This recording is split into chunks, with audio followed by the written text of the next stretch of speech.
हरिओम. भगवद्गीतेच्या या आपल्या अभ्यास वर्गामध्ये सगळ्यांचं स्वागत करते. आपला चौथा अध्याय भगवद्गीतेचा सुरू आहे आणि त्यातल्या 13व्या श्लोकापर्यंत आतापर्यंत आपण आलेलो आहोत. तर सुरुवातीला नेहमीप्रमाणे आपण रिव्हिजन घेणार आहोत, पण आधी आपण प्रार्थनेने सुरुवात करूया. अश्विनी प्रार्थना म्हणजे नारायणं नमस्कृत्य नरं चैव नरोत्तमं देवीं सरस्वतीं व्यासं ततो जयमुदीरये। वसुदेवसुतं देवं कंसचाणूरमर्दनं देवकी परमानन्दं कृष्णं वन्दे जगद्गुरुं। मूकं करोति वाचालं पङ्गुं लङ्घयते गिरिं यत्कृपातमहं वन्दे परमानन्दमाधवम्। हरिः ओम्। हरिओम. 13वा श्लोक आपण केला होता पूर्ण. फक्त मला वाटतं त्याची ज्ञानेश्वरी बघायची राहिलेली आहे गेल्या वेळेला भागी. तर थोडं आपण आधी त्याचं रिव्हिजन करून मग ज्ञानेश्वरी करू आणि मग 14व्या श्लोकाला जाऊ. तर 13वा श्लोक जरा म्हणा. चातुर्वर्ण्यं मया सृष्टं गुणकर्म विभागशः तस्य कर्तारमपि मां विद्य कर्तारमव्ययम्। निर्मिले वर्णनीचारी गुणकर्मी विभागुनी करुणी सर्व हे जाण अकर्ता निर्विकारमी. इथे आता 13व्या श्लोकामध्ये भगवंत स्वतःच एक दिव्य कर्म उदाहरणादाखल सांगतायत आणि हा 13वा श्लोक आणि पुढचा 14वा श्लोक असं मिळून ते आपल्याच मोठ्या कर्माचं एक उदाहरण घेऊन त्याच्यामध्ये आपण कसं अकर्ता आणि अभोक्ता वृत्तीने हे कर्म केलेलं आहे हे दाखवून कर्मयोगाच्या धारणा स्पष्ट करण्याचं काम हे 13 आणि 14 हे 2 श्लोक करणार आहे. तर कुठलं काम त्यांनी निवडलंय तर गुणकर्म विभागशः गुण आणि कर्म ह्याच्यातल्या भेदावर अवलंबून असलेली किंवा आधारित असलेली अशी चातुर्वर्ण्य व्यवस्था माझ्याकडून निर्माण केली गेली.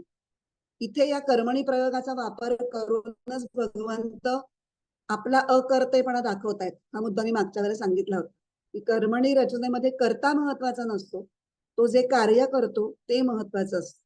त्यामुळे तसा गीतेतला प्रत्येक पद त्याची योजना आणि इव्हन त्याच्यातलं व्याकरणाच्या दृष्टीने जो काही वापर केलेला आहे तो सुद्धा अत्यंत सुयोग्य आणि विचारपूर्वक कसा केलेला आहे ह्याची इथे एक फार सुंदर झलक आपल्याला या श्लोकामध्ये मिळते. चातुर्वर्ण्यांबद्दल आपल्याला सगळ्यांना माहितीच आहे. 4 वर्ण जे आहेत ब्राह्मण, क्षत्रिय, वैश्य आणि शूद्र हे फक्त आताच्या काळामध्ये आपण नुसती शब्द जरी उच्चारले तरी त्याच्यातनं जातीयवादाचा दर्प येतो. नाही असं बोलायचं नाही वगैरे आपण लागलीच कॉन्शियस होतो की नको असं नको बोलायला. ब्राह्मण हा शब्द तोंडातनं निघाला तरी आपण जरा इकडे तिकडे बघतो की कोणाच्या भावना वगैरे दुखावल्या गेला नाहीत ना बघा. पण मुळामध्ये तेच सांगतायत की हे जातीवरती आहे. हा जाती किंवा हे वर्ण हे जन्मावर अवलंबूनच नाही. गुण म्हणजे त्रिगुणांमधले सत्व रज तम त्याचं विशिष्ट प्रमाण प्रत्येकाच्या अंतःकरणाचं जे असतं त्याच्याप्रमाणे त्याची अंतःकरणाची ठेवण बनलेली असते आणि कुठल्या गुणाचं आधिक्य त्या तुमच्या स्वभावाच्या मध्ये जास्त आहे त्याप्रमाणे तुमच्या हातून कामं घडू शकतात किंवा ते कौशल्य तुमच्याकडे असतं. ती गुण ते त्या प्रकारची कामं तुम्हाला आवडतात, जमतात, एवढाच त्याचा अर्थ आहे. त्यामुळे त्याच्यामध्ये श्रेष्ठ कनिष्ठ असं खरोखर कुठलंही हे नाहीये. आणि जन्माने तुम्ही समजा काहीही असला तरी कर्माने तुम्ही वेगळ्या वर्णाचे असू शकता. म्हणजे जन्माने ब्राह्मण असलेली व्यक्ती कर्माने क्षत्रिय असेल, त्याचं उदाहरण आपण बाजीराव पेशव्यांचं बघितलं होतं. जर कर्माने वैश्य असेल आणि जन्माने ब्राह्मण असेल तर आपण ते बघितलं होतं की चितळे बंधू मिठाई वाले, पीएन गाडगीळ हे सगळे कर्माने वैश्य आहेत जरी त्यांची आडनावं ब्राह्मणी असली तरी. डॉक्टर बाबासाहेब आंबेडकर हे कर्माने ब्राह्मण होते, मग ते कुठल्याही जातीत असू दे. आपण अजून एक इंटरेस्टिंग मुद्दा आपण मागच्याला बघितला होता की चातुर्वर्ण्य म्हणजे आपल्याला वाटतं की फक्त मनुष्यांसाठीच, पण देवानी हे सर्व जीवांमध्ये चातुर्वर्ण्य व्यवस्था आहे. आपल्याला त्याच्या डिटेलमध्ये पडण्याची काही गरज नाही. आपल्या उपयोगाची जी आहे ती मनुष्यातली चातुर्वर्ण्य आणि इथे माणसांसाठीच जास्त संदर्भ आहे. कारण माणसांना हा विभाग आहे, या गुणांचा हा प्रभाव आहे हे सगळं कळू शकतं. किंवा कर्माचा अधिकार हा फक्त मनुष्य जन्मामध्येच प्रामुख्याने आहे, बाकीच्या सगळ्या भोगयोनी आहेत. त्यामुळे इथे आपण मनुष्यांच्या दृष्टिकोनातूनच चातुर्वर्ण्य ही संकल्पना बघणार आहोत. इथे श्रेष्ठ कनिष्ठत्वाचा प्रश्न अजिबात नाही हे सांगताना चिन्मयानंद पण त्यांनी एक मुद्दा हे केला होता की समाजामध्ये विविध घटक असणार, त्यांच्या विविध कपॅसिटीज असणार, समाजाच्या विविध गरजा असणार आणि विविध कौशल्य असणारी माणसं त्या गरजा भागवण्यासाठी उपयोगी पडणार. मग त्याच्यात श्रेष्ठ काय आणि कनिष्ठ काय, म्हणजे हे चारही जे वर्ण आहेत ते एकमेकांना पूरक असे आहेत. एकमेकांना त्यांनी स्पर्धा करण्याची काही गरज नाही, एकमेकांना विरोध करण्याची काही गरज नाही. कारण समाज पुरुषाचं जीवन जर स्वस्थपणे चालायचं असेल तर त्याला चारही वर्णांची आवश्यकता आहे. कुठलाही एक वर्ण नसून चालणार नाही. त्यामुळे त्याच्यामध्ये श्रेष्ठ कनिष्ठ असं काहीही मानायची गरज नाही. त्याच्यानंतर आपण चातुर्वर्ण्याचा एक वेगळा चार जो डॉक्टर शंकर अभ्यंकरांनी मानला होता तो आपण बघितला होता की तिथे अहंकार जो असतो माणसाचा, तो अहंकार माणसाला कर्मप्रवृत्त करतो आणि तो अहंकार चार प्रकारचा असतो, एक निकृष्ट आणि एक उत्कृष्ट. इथे मात्र थोडीशी आपल्याला श्रेष्ठ कनिष्ठ असा एक थोडासा फील येतो, नाही म्हटलं तरी.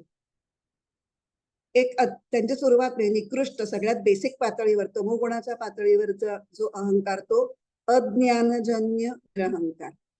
त्याच्यानंतर व्यक्तिगत अहंकार की स्वार्थासाठी मला अमुक हवंय तमुक हवंय, मला हे मिळवायचंय ते मिळवायचंय. मग त्याच्यामध्ये लोकेशणा वित्तेषणा दारेषणा हे सगळं खूप तीव्र असतं माणसाच्या मनात.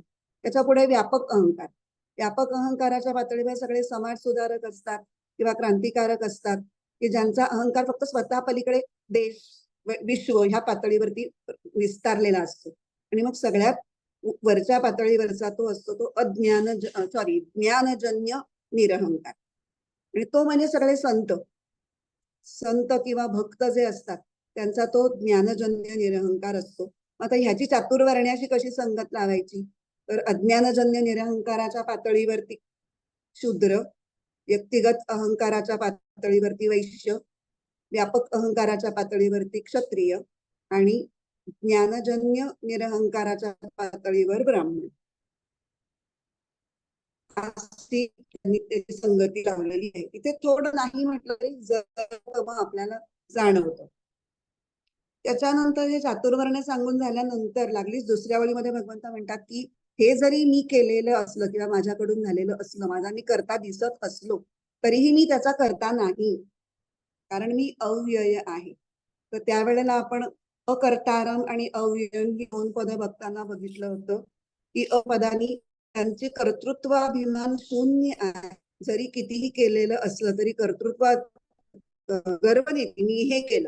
मी हे केलं ही भूमिका त्या कार्याशी जोडली नसणं म्हणजे कर्तृत्वाभिमान नसणं ते दिसलं. आणि अव्ययम मध्ये व्यय म्हणजे खर्च. सृष्टीची रचना करताना भगवंतांचा काहीही खर्च होत नाही हा मुद्दा तिथे होता, किंवा त्याच्यामध्ये कोणताही बदल होत नाही. निर्विकार तसेच राहतात आणि सृष्टीची रचना होते. आणि हे आपल्याला विधी हे जे पद सांगितलंय त्या विधीमधून हे सांगितलंय की हे तू जाणून घे. जाणून घे म्हणजे नुसतं ऐकून सोडून देऊ नकोस. ऐक, त्याच्यावर विचार कर आणि त्याप्रमाणे आचरण कर. मग आपण त्याच्यावर काय विचार करायचा आहे की चातुर्वर्ण्य मया सृष्टम म्हणजे आपणही भगवंताचेच अंश आहोत. मग भगवंत जर अव्यय असेल तर भगवंताचे अंश या न्यायाने आपणही अव्ययच असायला पाहिजे. मग आपल्याला आपल्या अव्ययत्वाचा अनुभव काय येत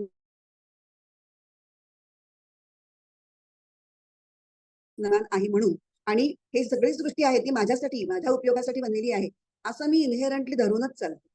हे सगळं माझ्या आनंदासाठी. तर वास्तविक हे सगळं परमेश्वरांनी जे निर्माण केलंय ते माझ्यासाठी नसून त्याचा योग्य वापर करून इतरांच्या हितासाठी निष्कामपणे कर्म करणं हे जर मी केलं तर मग जे संसाराकडनंच मला मिळालंय ते मी संसारासाठीच वापरलं. त्यात माझं काहीच खर्च झालं नाही, माझं काय गेलं. असा विचार जर आपण करू शकलो तर आपलं अव्ययत्व जे आहे मुळात जे आपल्याला जाणवत नाही त्याचा आपल्याला थोडा थोडा अनुभव येऊ शकतो असं त्या विधीमधून जाणवतं. आणि हा विधी हा शब्द ना खूप वेळेला आलेला आहे बरं का वेगवेगळ्या ठिकाणी की हे तू जाण जाण म्हणजे जाणून त्याप्रमाणे काम कर, आचरण कर असं म्हणायचं. आता आपण ज्ञानेश्वरी वाचायची. ओवी क्रमांक 77 ते ओवी क्रमांक 80.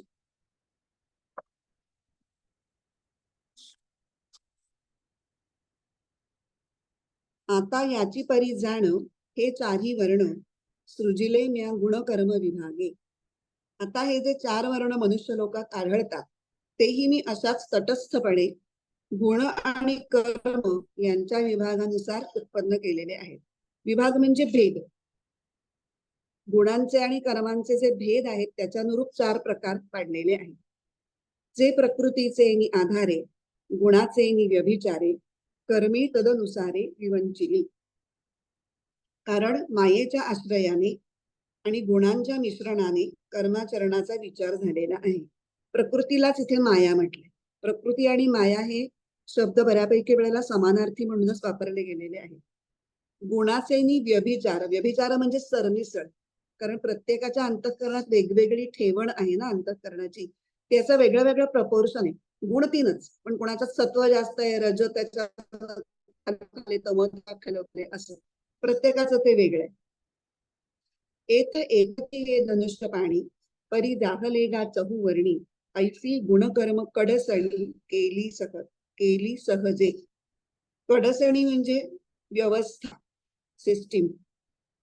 की हे वीरा अर्जुना, हे सगळे मनुष्य मूळ वर्णाचे, परंतु गुण आणि कर्माच्या धोरणाने चातुर्वर्णिक झाले आहेत. म्हणून ऐके पार्था हे वर्णभेद संस्था मी करता नव्हे सर्वथा याची लागी. म्हणून अर्जुना मी म्हणतो की या चातुर्वर्ण्य संस्थेचा मी मुळीच करता नाही. हे वाचत असताना मागे एकदा ज्ञानेश्वरीमध्येच एक दृष्टांत ज्ञानेश्वरांनी दिलेला पाहिला होता. तो होता मृगजळाचा. की मृगजळ कशामुळे निर्माण होतं? तर सूर्यामुळे मृगजळ निर्माण होत. पण आपण असं म्हणू शकतो का की सूर्य मृगजळ निर्माण करतो? आता चला मृगजळ निर्माण करूयात म्हणून तो कुठली गोष्ट करतो का? सूर्य असतो, सूर्याची किरणं असतात, त्या किरणांनी हवा तापते, त्यामुळे ती वेगवेगळ्या घनतेची होते, त्यामुळे लहरी आल्यासारख्या वाटतात. हे सगळं सहजच घडतं. सूर्य फक्त आपला प्रकाश देण्याचा आणि ताप उष्णता देण्याचं काम करत असतो स्थिरपणे. मृगजळ निर्माण झालं नाही झालं किंवा करायचं नाही करायचं इथे तर काही तसं म्हणणं नसतं त्यांचं. मृगजळ होतं, अर्थात सूर्य असल्याशिवाय मृगजळ दिसत नाही. त्यामुळे त्या अर्थाने जरी सूर्यामुळे झालं म्हणून सूर्य हा करता ठरवला तरी सूर्यामध्ये करते पण नाही. मृगजळ हे सूर्यामुळे आपोआप घडतं. तसं प्रकृती ही ईश्वराची एक इनहेरंट शक्ती आहे, स्थायी शक्ती आहे, की त्याच्यापासून ती बाजूला करणंच शक्य नाही. त्यामुळे प्रकृती जे करते ते परमेश्वरांनी केल्यासारखं वाटतं. कारण परमेश्वराचं चैतन्य शक्ती असल्याशिवाय प्रकृती सुद्धा काही कार्य करू शकत नाही. म्हणजे प्रकृतीच्या कार्यासाठी ईश्वराची सत्ता म्हणजे त्याचं असणं, अस्तित्व हेच गरजेचं असतं. आणि त्यामुळे आपल्याला असं वाटतं की तो करता आहे, पण प्रत्यक्ष करणारी प्रकृती असते. आणि प्रकाश देणारा, त्याच्यासाठी चैतन्य पुरवणारी उपस्थिती फक्त परमेश्वराची असते. असं इथे अकर्तारम्य शब्दाने सांगायचं. आता आपण पुढचा श्लोक करूया. 14वा. न मां कर्माणि लिम्पन्ति न मे कर्मफले स्पृहा इति मायोऽभिजानाति कर्मभिर्न स बध्यते. कर्मेन बांधिती माते फळी इच्छा नसे मज, माझे स्वरूप हे जाणे तो कर्मातही मोकळा. आधी आता पदच्छेद करून वाचूया. नमाम कर्माणि लिंपंती न मे कर्मफले स्पृहा. इथे कुठलाच संधी नाहीये. इति माम यः अभिजानाति कर्मभिः न सह बध्यते. आता अन्वय आणि अर्थ. माम कर्माणि न लिंपंती, मला कर्मे लिप्त करत नाही. न मे कर्मफले स्पृहा, मला कर्मफलाची स्पृहा नसते. इति यः माम अभिजानाति, अशा प्रकारे जो मला चांगला जाणतो. सहा कर्मभिही न बध्यते, तो कर्मांनी बद्ध होत नाही. आता फक्त मराठी अर्थ एकदा पुन्हा वाचते. मला कर्मे लिप्त करत नाहीत आणि मला कर्मफलाची स्पृहा नसते. अशा प्रकारे जो मला चांगल्या पद्धतीने जाणतो तो कर्मांनी बद्ध होत नाही. काही पुस्तकांमध्ये म्हणजे ही दोन वेगळी वेगळी स्टेटमेंट्स न मानता इंटर रिलेशन त्याच्यात दाखवले. हे कसं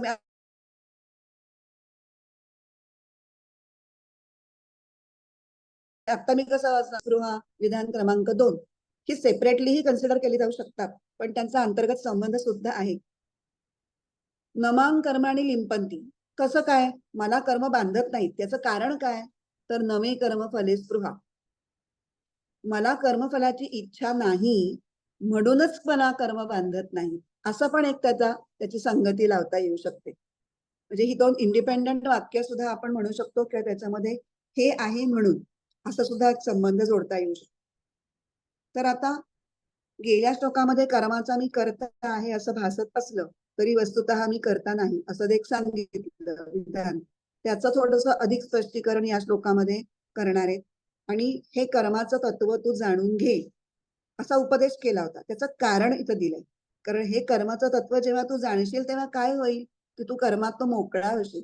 कर्माचं बंधन तुला पडायला नको, ह्याच्यासाठी ते तत्व जाणण्याची गरज आहे. म्हणून असं लिंकिंग त्या 13व्या आणि 14व्या मध्ये आहे. आणि ऍक्च्युअली हा विषय एकदा पूर्वी सांगायला सुरुवात झालेली आहे, म्हणजे एकदा व्यवस्थित स्पष्ट सांगून दिले. 4थ्या अध्यायाच्याच 9व्या श्लोकामध्ये जन्मकर्मच मे दिव्यम जन्मकर्मच मे दिव्यम यो वेत्ती एवं यो वेत्ती तत्वतः त्यक्त्वा देहं पुनर्जन्म नैति मामेति सोर्जुन. म्हणजे माझे जन्म आणि कर्म हे दिव्य आहेत, हे जो जाणतो तो पुन्हा पुनर्जन्म घेत नाही. पुनर्जन्म न घेणे म्हणजेच कर्मबंधनातून सुटणं ना. तो विषय तिथे 9व्यापासून सुरू झालेला आहे, तो आता हळूहळू शेवटाकडे चाललेला आहे. आता ह्या दोन विधानं जी आहेत की माम कर्माणी न लिंपंती आणि कर्मफले मे स्पृहा न असती, या दोन विधानामध्ये कर्मयोगाचं सगळं सार हे एकवटलेलं दिसतं. कर्मामध्ये लिप्त होत नाही म्हणजे काय, की कर्तृत्व भाव नाही.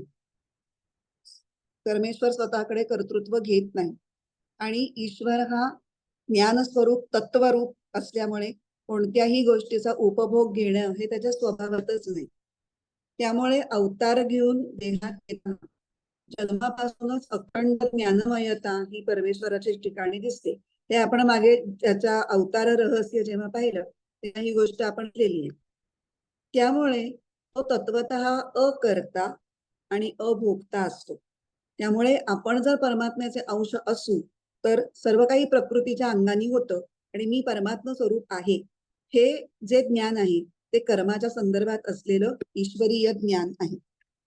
आता मागच्या 13व्या श्लोकात सांगितलं की संपूर्ण सृष्टी रचना करून सुद्धा कर्मांचा करता असून सुद्धा मी अकर्ता आहे, अर्थात माझ्या ठिकाणी कर्तृत्वाभिमान नाही. थोडेसे दोन टेक्निकल शब्द वापरून हीच गोष्ट आपण सांगणार. आणि या श्लोकात सांगितलंय की कर्मफलामध्ये माझी इच्छा नाही. म्हणजेच ह्यांनी काय सांगितलंय की माझ्यामध्ये भोक्तृत्वाभिमानही नाही. आणि म्हणून साधकाने हे जाणायचंय, म्हणजे काय करायचंय तर कर्तृत्वाभिमानही सोडायचा आहे आणि भोक्तृत्वाभिमानही सोडायचा.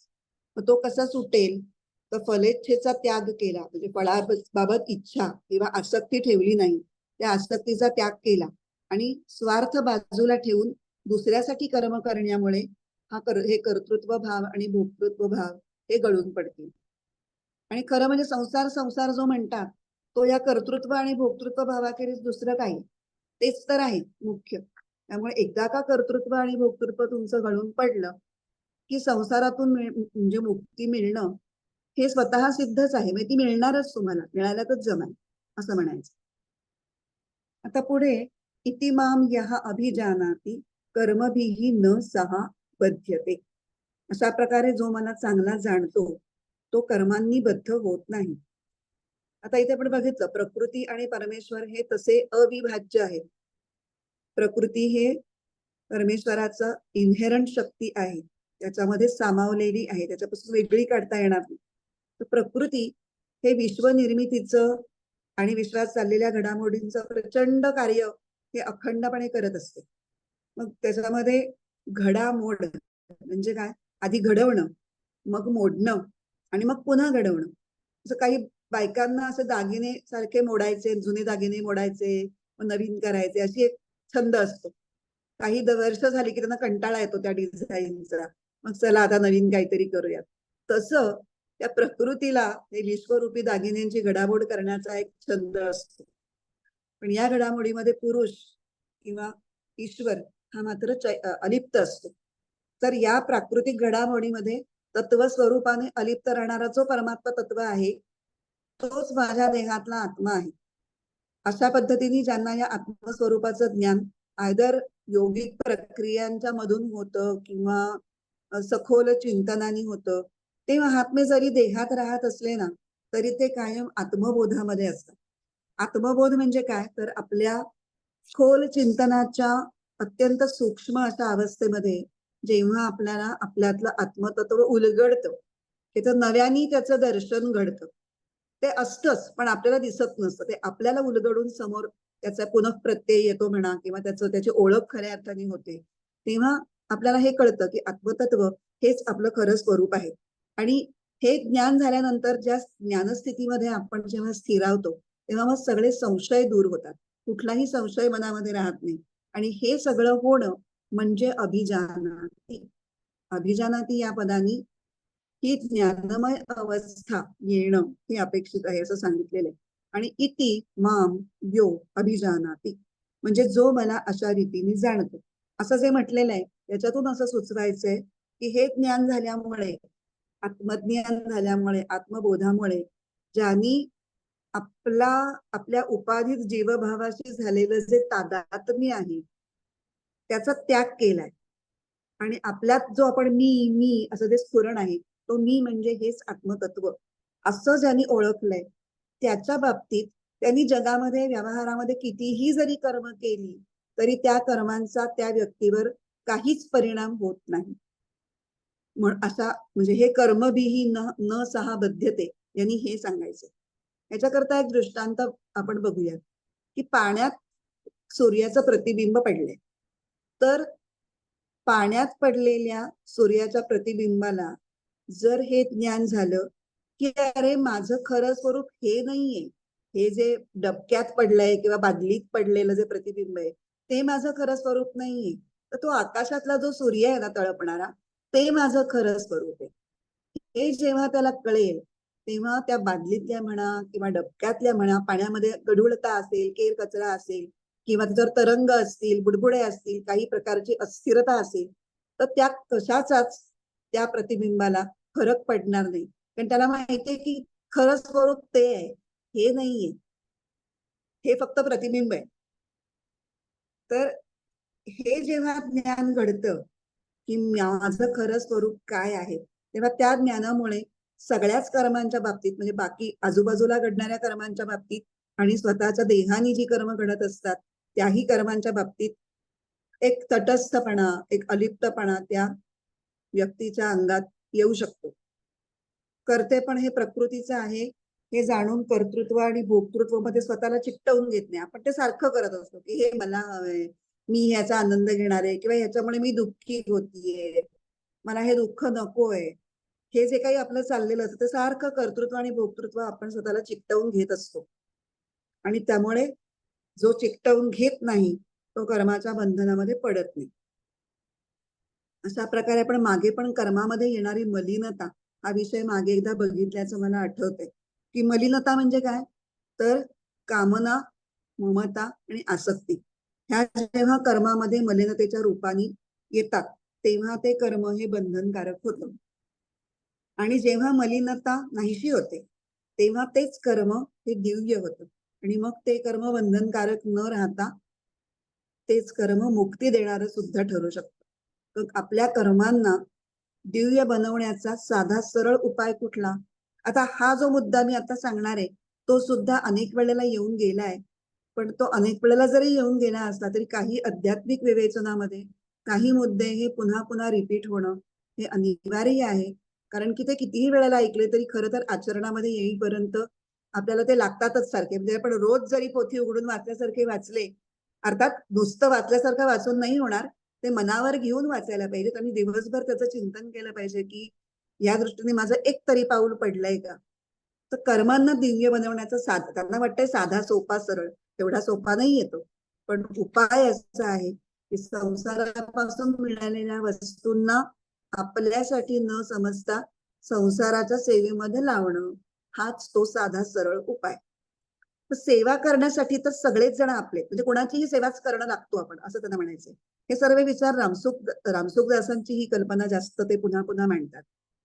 पण घेण्यासाठी मात्र आपलं कोणी नाहीये. आपण याच मुद्द्यावरून एरवी चिडतो बरं का.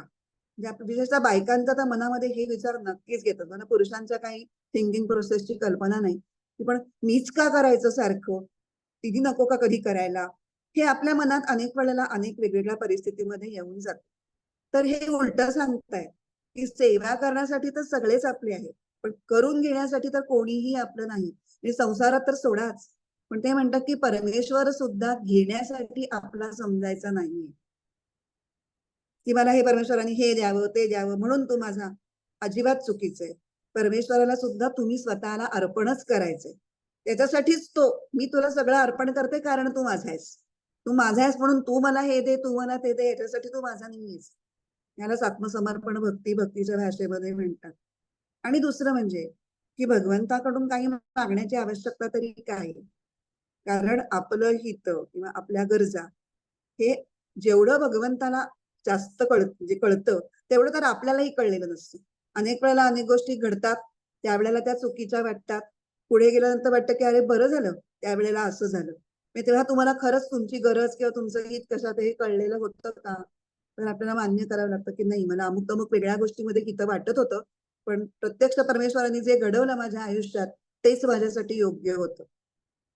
त्यामुळे आपल्याला काय करायचंय ते परमेश्वरांनी आपल्यासाठी आपल्याला जे काही दिलंय त्याचा फक्त आपल्याला सदुपयोग करायचा आहे. म्हणजे त्यांनी दिलेल्या सर्व फॅकल्टीज, शरीर, मन, बुद्धी, धनसंपत्ती, अजून कुठलं कला कौशल्य, जे काही आपल्याकडे असेल ते स्वतःसाठी न समजता निष्काम भावनेने ते इतरांच्या हितासाठी आवर्जून वापरणं, हाच त्या वस्तूंचा आणि त्या सगळ्या मिळालेल्या गोष्टींचा सदुपयोग आहे. आणि ह्याच्यामुळे काय होतं, तर कर्म आणि पदार्थ यांच्याशी आपला संबंध संपायला लागतो, तुटायला लागतो हळूहळू. संबंध विच्छेद जोपर्यंत संसाराशी होत नाही, संसारातल्या पदार्थांशी आणि संसारात ज्या कर्मानी आपण बांधलेले गेलेलो असतो त्याच्याशी, तोपर्यंत तो विच्छेद होत नाही, तोपर्यंत जो आनंद स्वरूप महान आत्मा आहे त्याचा आपल्याला अनुभव घेता येत नाही. म्हणून हा संबंध विच्छेद महत्वाचा आहे. परमात्म्यामध्ये अहंता आणि ममता हे दोन दोष अजिबात नाही, पण तो सदैव निर्लेप, सर्वगत म्हणजे व्यापक आणि अखंड एकरस असा आहे. मग परमात्म्याचं हे रूप जो जाणेल तो कसा वागेल, तर परमेश्वराचं निर्लेपत्व, परमेश्वराचं अभंगत्व, अखंडत्व हे तो स्वतःमध्ये आणण्यासाठी हळूहळू प्रयत्न सुरू करेल. आणि मग एकदा तर तो तसा निर्लेप राहू शकायला लागला, ती कपॅसिटी त्याला जमली, ते कौशल्य त्याला जमलं, की मग कर्मबंधन हे आपोआपच तुटणार आणि मग अर्थातच जीवात्मा हा परमात्म्यामध्ये विलीन होण्यासाठी सज्ज होणार. ह्यालाच त्यांनी कर्मानी कर्मभिही न सह बध्यते. कर्मांचं बंधन मोकळं झाल्या झाल्या मनुष्याची एलिजिबिलिटी वाढते आणि तो परमात्म्यामध्ये एकरूप होण्यासाठी पात्र ठरतो, असं या श्लोकातनं म्हणायचं. आता आपण याच्यावरच्या ज्ञानेश्वरीतल्या ओव्या वाचूया. ओव्या म्हणजे ह्याच्यामध्ये एकच ओवी आहे. या श्लोकासाठी ज्ञानेश्वरांनी फक्त 81 क्रमांकाची ही एकच ओवी आहे. हे मजची स्तव जाहले, परी म्या नाही केले, ऐसे जेणे जाणीतले तो सुटला ना. सोपी आहे ओवी तशी. बऱ्याच ज्ञानेश्वरीतल्या ओव्या कठीण आहेत, पण ही त्यातल्या त्यात मला सोपी वाटली, की जी वाचून लगेच अर्थ कळला, खालचा मराठी अर्थ न बघता सुद्धा, की हे सगळं माझ्यापासून झालं, पण मी हे केलं नाही. हे तत्व ज्याला बरोबर उमजलं तो संसारातून सुटून मुक्त स्थितीला पोचला असं जाणावं. आता याचा दुहेरी अर्थ लावायचा आहे ना. एकदा परमेश्वराकडे अर्थ लावायचा आणि एकदा आपल्या स्वतःकडे लावायचा, की परमेश्वरांनीच हे निर्माण केलंय आणि तरी त्याच्यापासूनच झालंय, पण त्यांनी हे केलेलं नाहीये. म्हणजे परमेश्वराचं दिव्य कर्म आपण तत्वानी जाणलं आणि तत्वानी जाणल्यानंतर काय करायचंय ते आपल्याला ऍप्लिकेबल व्हायला पाहिजे, की मी जे काही केलेलं आहे ते भले माझ्या हातून जरी झालेलं असलं तरी ते मी केलंय असा अहंकार आपण ठेवायचा नाही. असं ज्याला जमलं तो सुटला. कशातून? कर्मबंधनात. असा त्या एकच ओवी आहे, पण इतक्या त्याच्यातले सगळे शब्द इतके समर्पक आहेत की अजून काहीही फापड पसारा गरजेचाच नाही. त्याच्यात सगळं काही व्यवस्थित येऊन जातं. आता आपण 15वा श्लोक असूया.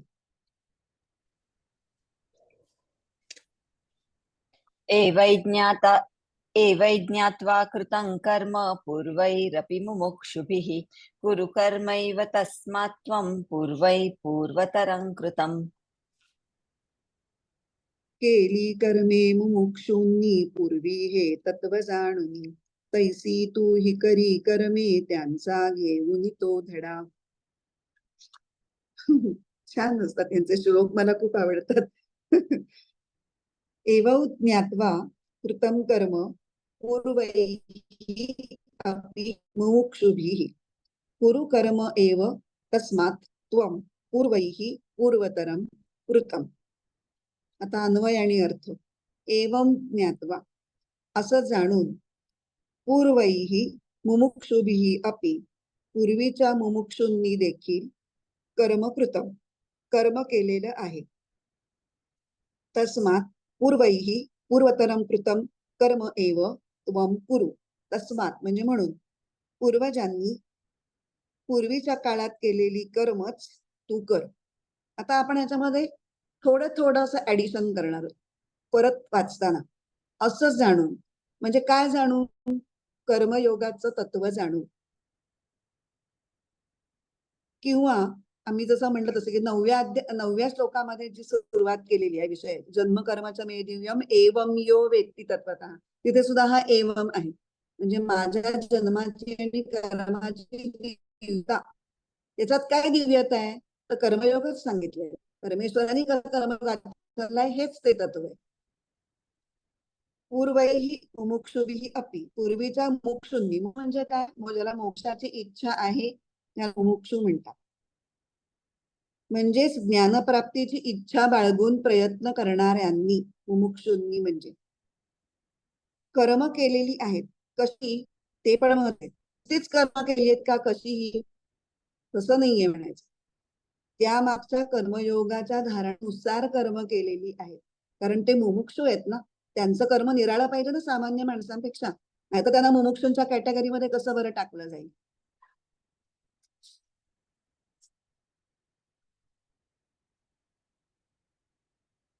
आता आपण याचं जरा विवेचन करायला सुरुवात करू.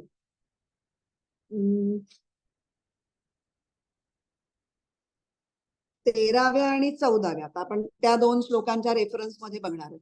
13व्या आणि 14व्या श्लोकामध्ये भगवंत स्वतःचं उदाहरण देऊन आपल्या मोठ्या अशा दिव्य कर्मांचाही मी करता दिसतो तरी करता नाही आणि कर्मफळामध्ये माझी इच्छा नाही, आसक्ती नाही असं सांगतायत. तर हे ऐकून अर्जुनाच्या मनामध्ये कदाचित अशी शंका येईल की भगवान श्रीकृष्णाच्या तोंडी हे सगळं आहे, तर भगवान श्रीकृष्ण तर परमात्मा आहेत, मग त्यांनाच हे फक्त शक्य आहे असं त्याला वाटेल. इतरांना ते जमणं शक्य नाही. तर ही शंका जर त्याच्या मनात आली असेल तर ती दूर करावी म्हणून इथे भगवंत मुमुक्षूंचा दाखला देतायत की अनेक मुमुक्षू लोकांनी कर्तृत्वाभिमान टाकून निष्काम कर्मयोग पूर्वी सुद्धा आचरलेला आहे आणि ते मुक्त झालेले आहेत. म्हणजे फक्त मीच ते करू शकतो आणि इतर कोणी हे आतापर्यंत करूच शकलेलं नाहीये असं नाही. आणि खरं तर आपण बघतोय की 4थ्या अध्यायाच्या सुरुवातीचे जे पहिले 2 श्लोक आहेत त्या श्लोकामध्ये परमेश्वरांनी सांगितलेलं आहे भगवंतांनी की हा कर्मयोग हा नव्याने काही नाहीये. हा कर्मयोग खूप प्राचीन आहे. तो पूर्वी मी विवस्वानाला सांगितला होता, मग त्यांनी मनूला सांगितला, मनूने इक्ष्वाकुला सांगितला आणि असा परंपरेने ती पुढे जात जात तो अनेक ऋषितुल्य राजांच्या पर्यंत पोहोचला. आणि त्यांनी तो आचरला आणि स्वतःचं कल्याण करून घेतलं आणि ते मोक्षापर्यंत पोचले. हे सगळं सांगितलेलं आहे. त्यामुळे हे श्लोक बघताना आपण हे अनेक मुमुक्षु कोण यांची नावं आपण बघितली, जस्ट त्यांचं स्मरण करूयात फक्त. कोण कोण होते बरं हे? हरिश्चंद्र, राजा हरिश्चंद्र, दिलीप, अंशुमन, भगीरथ, खटवांग, रघुराजा, ज्याच्यावरून रघुवंश हे नाव पडलं, रघुराजा, राम, अशा बऱ्याच कर्तृत्ववान आणि मुमुक्षु, ज्ञान संपन्न, वैराग्य संपन्न आणि पराक्रमी राजर्षी त्यांना म्हटलेले आहे, अशांचा आपण उल्लेख केला. आणि तिसऱ्या अध्यायातला जो 20वा श्लोक होता, कर्मणैव हि संसिद्धिम आस्थिता जनकादय. जनकादी, जनक इत्यादी, त्या इत्यादींमध्ये कोण होते जनकाच्या बरोबर? अश्वपतीचे आपण एक कथा बघितली होती की त्याच्याकडे 2 ब्राह्मण सुद्धा, म्हणजे पूर्वी जरी ब्राह्मणांना श्रेष्ठ समजलं जात असे ज्ञानासाठी, तर ज्ञान म्हणजे ही फक्त ब्राह्मणांचीच मक्तेदारी असं नव्हतं. तर ते समित पाणी होऊन त्या अश्वपतीकडे ब्रह्मोपदेशासाठी गेलेले असतात, अशी गोष्ट आपण तेव्हा ती बघितली होती. तर शिबी, अश्वपती आणि जनक अशा 3 राजांचा उल्लेख तेव्हा केला होता. आणि जनकाचं महात्म्य सुद्धा आपण बघितलं होतं की जनकाचा एवढा प्रामुख्याने उल्लेख करावा असं त्याचं कर्तृत्व काय होतं ते बघितलं होतं. तर हे सगळे आता आपल्याला त्यांच्या बाकीच्या कर्तृत्वापेक्षा ते मुमुक्षु होते आणि तरीही त्यांनी संसार न सोडता संसारातून मोकळीक कशी मिळवली, हा मुद्दा आपल्यासाठी जास्त महत्वाचा आहे. मुमुक्षु म्हणजे मोक्षाची इच्छा असणारे, मुमुक्षा म्हणजे मोक्षाची इच्छा, आणि मोक्ष म्हणजे काय? तर जन्म मरणाच्या फेऱ्यातून सुटका, म्हणजेच कर्मबंधनातून सुटका म्हणजे मोक्ष. आता हा मोक्ष कसा मिळणं शक्य आहे हे सांगायला सुरुवात 9व्या श्लोकापासून झालेली आहे, जन्मकर्मच्या वेळेपासून. त्याच्यानंतर लागलीच 10व्या श्लोकामध्ये त्यांनी वीतराग भय क्रोधा मन्मया मामुपाश्रिता बहवो ज्ञान तपसा पूता मद्भाव मागता. इथे परमेश्वरापर्यंत जाऊन पोचायचं असेल तर कुठले गुण तुमच्या अंगी बाणवायला हवेत ह्याची एक कल्पना दिलेली आहे. आणि बहवः, आता या 15व्या श्लोकाच्या संदर्भात त्यातला बहवः ज्ञान तपसा पूता मद्भाव मागता हा जो पोर्शन आहे तो आपल्यासाठी आता जास्त महत्वाचा आहे. खूप जण पूर्वीही गेलेले आहेत, म्हणजे यात नव्याने काही आपण सांगतोय किंवा हे खूप कठीण आहे आणि फक्त परमेश्वरालाच जमणार आहे असं नाही, केलेलं आहे लोकांनी, आणि म्हणूनच तुला परत सांगतो. तर 13 आणि 14 मध्ये कर्तृत्व, श्लोक क्रमांक 13 आणि श्लोक क्रमांक 14 या 2 श्लोकांमध्ये मिळून कर्तृत्वाभिमान आणि भोक्तृत्वाभिमान टाकणं ह्या कर्मयोगातल्या अत्यंत महत्वपूर्ण बाबी किंवा मुद्दे हे स्वतःच्या दिव्य कर्माचं उदाहरण देऊन भगवंतांनी सांगितले. आणि मग इति माम योभिजानाति कर्मभिर नसबध्यते हेही सांगितलं. हे अभिजानाती म्हणजेच 9व्या अध्यायातलं व्यक्ती तत्वतः जाणणं म्हणजेच अभिजानाती. आणि हे सगळं ज्ञान ज्या पूर्वजांना होतं आणि त्यांनी ज्या प्रकारे कर्मयोगाचं आचरण करून मोक्ष मिळवला तसंच तूही कर, असा उपदेश इथे 15व्या श्लोकामध्ये भगवंत अर्जुनाला करतायत. कारण का? तर एक तर अर्जुन हा पहिला क्षत्रिय आहे आणि दुसरं अर्जुन हा पण मुमुक्षु आहे, त्यालाही मोक्षाची इच्छा आहे. कारण तो बऱ्याच तरी पहिल्या अध्यायात खूप पापाची वगैरे चर्चा केली होती आणि त्याच्या तोंडा अनेक वेळेला श्रेय असा शब्द खूप वेळेला आलेला आहे. पहिल्या अध्यायातल्या 31व्या श्लोकात तो काय म्हणतो? न श्रेयोनुपश्यामी हत्वा स्वजनमाहवे. आहवे म्हणजे युद्धामध्ये स्वजनांना मारून मला काही माझं कल्याण होईल असं वाटत नाहीये. न अनुपश्यामी श्रेय.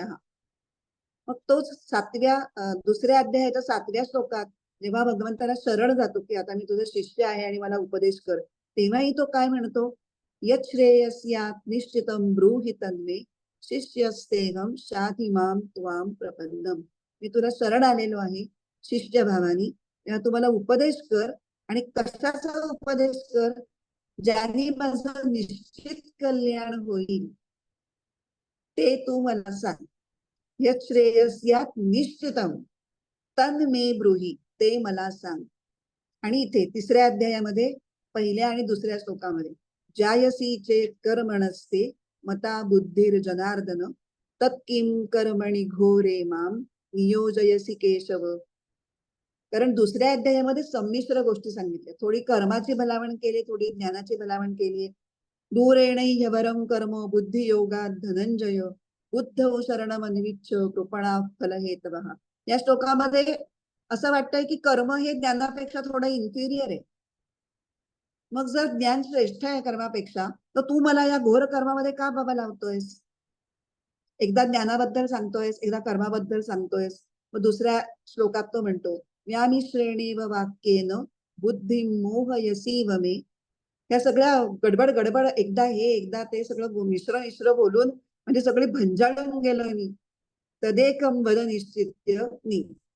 बरोबर, तदेकं वद निश्चित्य येन श्रेयो कमाप्यम. ह्या दोन्हीतलं एक काहीतरी सांग की जे फॉलो केलं असता मला श्रेय मिळेल, म्हणजे मला माझं कल्याण होईल. आणि हे श्रेष्ठ दर्जाचं कल्याण अपेक्षित आहे. म्हणजे इथे श्रेय म्हणजे हा शब्द जणू काही मोक्षासाठीच वापरलाय असं आपण म्हणू शकतो. पण अशा प्रकारे ज्याला मोक्षाची इच्छा आहे असा मुमुक्षु असणारा अर्जुन, त्याच्या समोर काय आहे? आता प्राप्त कर्तव्य कर्म काय आहे? तर ते युद्धाच आहे. पण ते मात्र करण्यात त्याला स्वतःचं कल्याण आहे असं पटत नाहीये. ते त्याला घोर कर्म वाटतंय आणि त्याला त्या युद्धाचा त्याग करायचा आहे. आणि म्हणून भगवंत इथे पूर्वीच्या मुमुक्षु राजांचं उदाहरण देऊन त्याला सांगतायत की त्यांनी सुद्धा मुमुक्षा जागृत झाल्यानंतरही, असं नाही की ते आधी राजे होते, मग ते ज्ञानमार्गाला लागले, मग त्यांनी हा मार्ग सोडून दिला आणि मग ते ज्ञानमार्गावर पुढे जात जात त्यांनी मोक्ष, असं केलेलं नाही. ते त्यांचंच कर्म करत होते.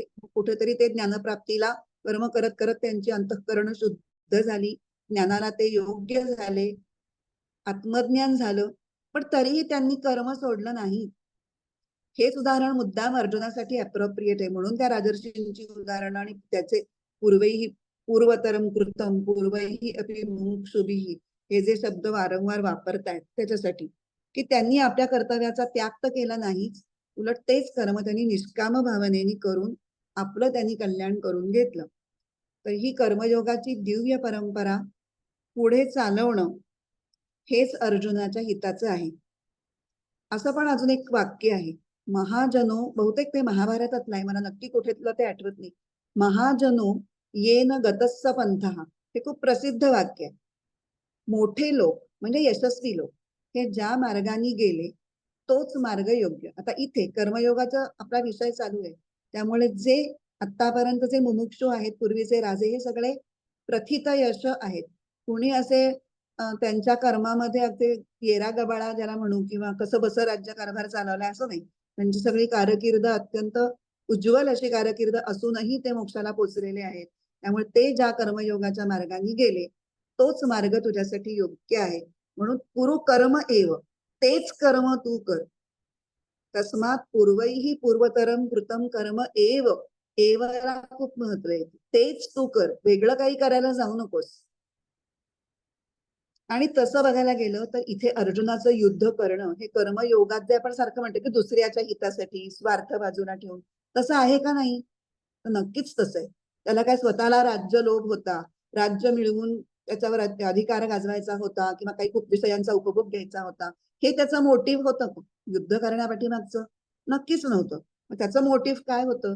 तर धर्माची पायमल्ली करणारे जे माजलेले अधर्मी लोक आहेत त्यांना शासन करणं आणि जे धर्म पाळतायत त्या सज्जनांना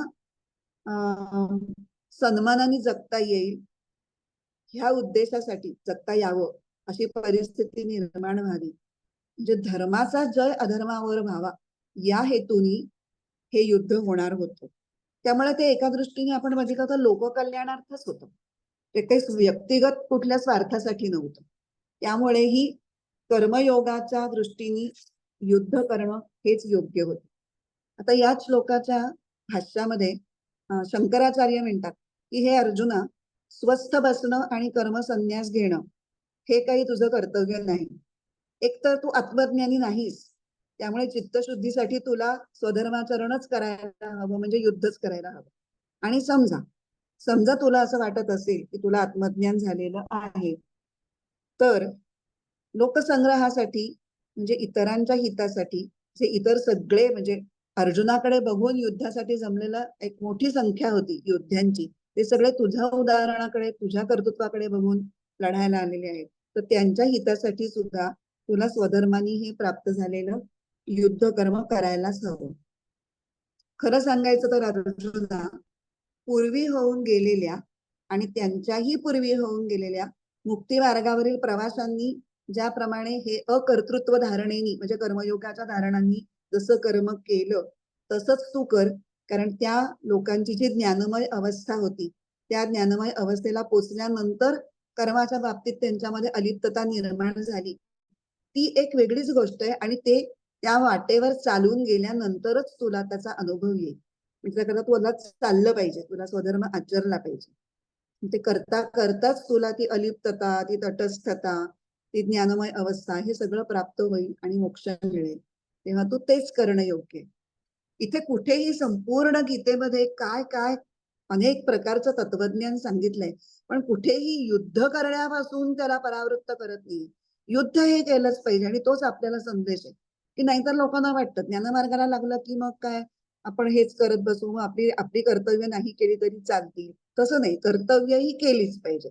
मग तुम्ही ज्ञान करा, भक्ती करा, योग करा, काहीही करा, पण कर्मा वाचून तुम्ही जर एक क्षणभरही राहू शकणार नसाल तर ते कर्म तुम्ही कसं करायला पाहिजे. म्हणून कधी कधी लोकमान्य टिळक जे म्हणतात की गीतेचं सार हे कर्मयोगच आहे, ते आपल्याला पटतं. की आपण आपण तसे खूप साधे आहोत, म्हणजे आपण काही फार मोठे योगी लोक नाही आहोत की आपली महान साधन आहे. आपण डे इन डे आउट काय करतो तेच कसं अधिक चांगलं करता येईल ह्याचं सतत गायडन्स आपल्याला भगवद्गीतेमध्ये मिळतो.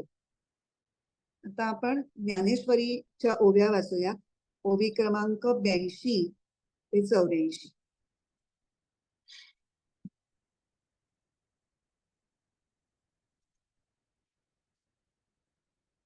मागील मुमुक्षु जे होते तीही ऐशिया जाणून माते, कर्मे केली समजते धनुर्धरा. अर्जुना, मागे जे जे मुमुक्षु जन होऊन गेले त्यांनी हे माझे मूळ स्वरूप ओळखूनच कर्माचरण केले.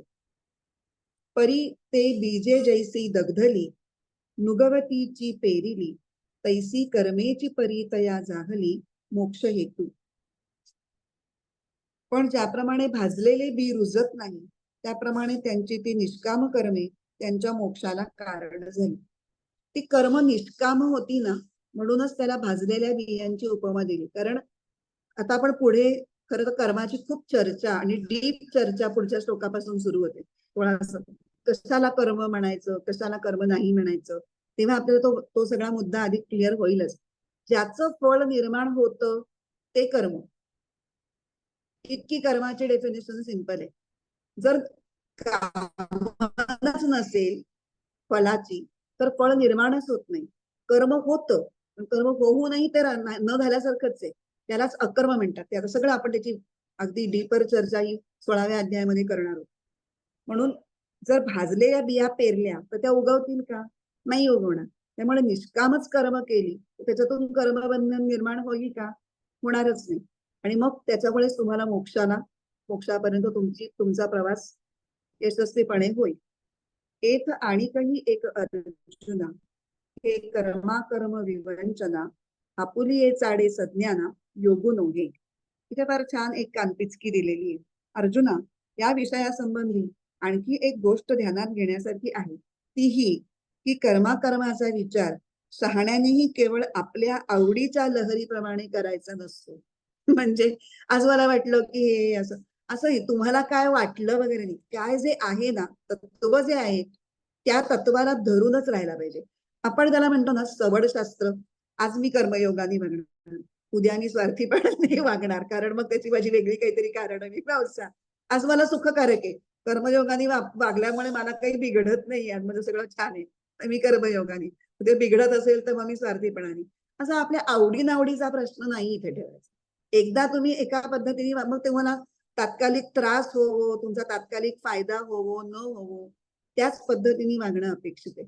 ही एक फार मोठी सूचना म्हणजे ऍक्च्युअली 15व्या श्लोकामध्ये ती दिलेली नाहीये, पण ज्ञानेश्वरांनी ती सेपरेटली ऍड केलेली आहे ही सूचना. की हे कर्म आणि अकर्म याच्याविषयी तुम्ही तुमचं डोकं लढवू नका. शास्त्रात जे सांगितलेलं आहे. आता आपल्यासाठी शास्त्र ग्रंथ हा गीता आहे. गीता हा गीताला योगशास्त्र म्हणलेलंच आहे. तर या गीता नावाच्या योगशास्त्रामध्ये जे सांगितलंय त्याचं तुम्ही रूपांतर सवड शास्त्रात करू नका आणि त्याला strictly follow it, whether you like it or not. बरेच वेळा ते आपल्याला आवडत नाही आणि सोयीचं तर नसतंच. बरेच वेळेला सोयीचं नसतंच ते. त्यामुळे मग आपला खूप संघर्ष असतो. मग तरी पण असं कसं, कारण आपला सगळा स्वभाव त्यावेळेला उफाळून वर येतो. कारण ते करणं हे इथं सांगतात तेवढं आपल्याला प्रत्यक्ष करायला सोपं नसतं. कर्तृत्वाभिमान बाजूला ठेवणं, भोक्तृत्वाभिमान काय फळच नसेल तर मग कशाला करू मी, माझा वेळ वायाच जाईल. सगळे आपल्याकडे कारण मीमांसा तयार आहेत की हे कसं गुंडाळायचं किंवा आपल्या पद्धतीने कसं वळवायचं. ते करू नका असा महत्वाचा संदेश इथं दिलेला आहे. तर इथे 4:57 झाली, त्यामुळे आपण इथे प्रार्थना म्हणून थांबू, कारण आता नवीन विषय सुरू होणं शक्य नाही. तरी हे छोटे छोटे होते, त्यामध्ये 14-15 हे श्लोक छोटे छोटे होते. आता हे जे 9व्या श्लोकापासून जो विषय सुरू होत आहे तो आता आटपत आलाय. तो आता उपक्रमाकडे म्हणजे शेवटाकडे चाललेला आहे. जवळपास या 15व्या श्लोकामध्ये त्याचा उपसंहारच झालेला आहे. आपण उपक्रम आणि उपसंहार हे टेक्निकल वर्ड्स, पण उपक्रम म्हणजे सुरुवात आणि उपसंहार म्हणजे शेवट. आणि तो पुन्हा जिथून ज्या मुद्द्यापासून विषय सुरू झालेला असतो तिथे ते सर्कल पूर्ण होऊन तिथे थांबतं. म्हणजे तो उपक्रम आणि उपसंहार has to match each other. म्हणजे काहीतरी सुरुवात एका ठिकाणी केली शेवट भलतीकडेच केला असं नाही चालत. परत त्या मुद्द्याला येऊन जुळवायला लागतं की बघा मी त्या मुद्द्यात हे सांगितलं होतं, हा विषय इथे संपला. तसं तो आता हा विषय संपतोय की माझं कर्म तत्वानी जाणून घ्या, हे जे सांगतायत तेच तत्व या मुमुक्षूंनी पण पाळलेलं आहे, म्हणून तू तेच कर. अशा पद्धतीने ती जुळ घालून दिलेली आहे प्रारंभाशी. ठीक आहे, आपण आता प्रार्थना म्हणून आजचा भाग थांबू. ओम पूर्णमद पूर्णमिदं पूर्णात् पूर्णमुदच्यते पूर्णस्य पूर्णमादाय पूर्णमेवावशिष्यते. ओम शांती शांती शांती. हरि ओम. श्री गुरुभ्यो नमः. हरि ओम.